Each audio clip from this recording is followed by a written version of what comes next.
है। राष्ट्रपति भवन के गुंबद पर बड़ी शान से लहराता यह तिरंगा बीते 10 वर्षों में प्रधानमंत्री नरेंद्र मोदी के नेतृत्व में भारत की धरती से लेकर अंतरिक्ष तक की प्रगति का परिचायक है। और पड़ोसी देश नेपाल के प्रधानमंत्री पुष्प कमल दहल प्रचंड और उसके पहले दक्षिण भारतीय फिल्मों के सुपरस्टार रजनीकांत भी इस ऐतिहासिक समारोह में शामिल। और नेपाल के प्रधानमंत्री एक तरफ से आ रहे हैं और दूसरी तरफ लोगों की जो उत्सुकता है वो रजनीकांत की तरफ भी। पुष्प कमल दहल प्रचंड। नेपाल के प्रधानमंत्री श्री पुष्प कमल दहल प्रचंड और उनके साथ उनकी पुत्री, आगमन हो रहा है उनका यहां राष्ट्रपति भवन के प्रांगण में। नेपाल भारत का एक महत्वपूर्ण पड़ोसी है और सदियों से चले आ रहे भौगोलिक, ऐतिहासिक, सांस्कृतिक और आर्थिक संबंधों के कारण अपनी विदेश नीति में एक विशेष महत्व रखता है। जगत प्रकाश नड्डा, भारतीय जनता पार्टी के राष्ट्रीय अध्यक्ष, साक्षी महाराज जो राजनीति में भी हैं और अध्यात्म में भी,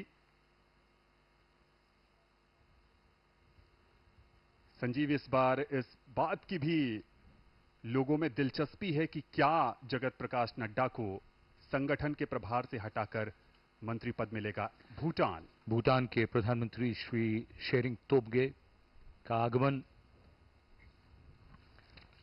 कहते हैं कि अगर उसे बांटा जाए तो बढ़ जाती है और भारत ये खुशियां बांट रहा है अपने पड़ोसी देशों के साथ।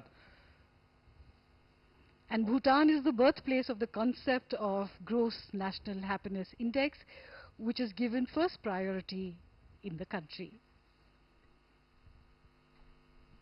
इस बीच रजनीकांत यहां पर उपस्थित लोगों से बातचीत करते हुए भूटान का जिक्र कर रही थीं जसलीन। भारत भूटान का सबसे बड़ा व्यापारिक साझेदार है। इसके निर्यात और आयात में महत्वपूर्ण हिस्सेदारी भारत की है। चूखा, ताला, मंगदेछू जल विद्युत संयंत्र जैसी परियोजनाएं दोनों देशों की सफलता की परिचायक। The national dress of Bhutan is called the go, which men wear. It's a knee-length robe, somewhat resembling a kimono, that is tied at the waist by a traditional belt known as kera. We are seeing the culture and traditions of India and of our guests. Mauritius कि यहां पर प्रविंद कुमार जगन्नाथ का आगमन होता हुआ